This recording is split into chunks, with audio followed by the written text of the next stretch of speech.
My name is Peter Lindsay. I'm the General Superintendent for the Canadian Port of Entry at the Gordie Howe International Bridge. Today we just finished our second to last pour for our maintenance building.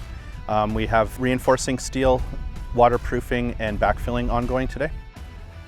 First off, we start with our footings and foundations, which involves doing some excavation, grade preparation and testing, placing material. Then we move on to formwork and reinforcing steel, and then we start the concrete work.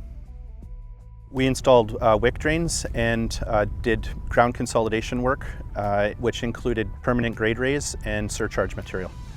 During the first phase of the wicking, we on site installed 133,000 wicks, and we have brought in 1.1 million metric tons of permanent grade raise, which is the sand that you see around, including the surcharge.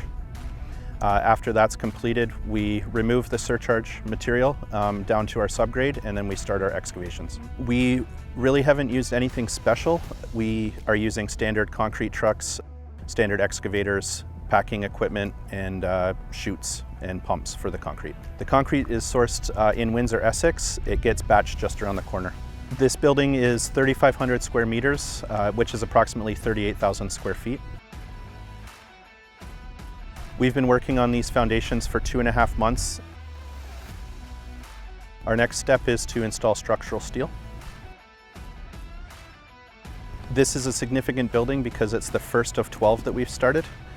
We will be taking the lessons learned from this building and moving them on to all of the other structures that we've done or that we will be doing.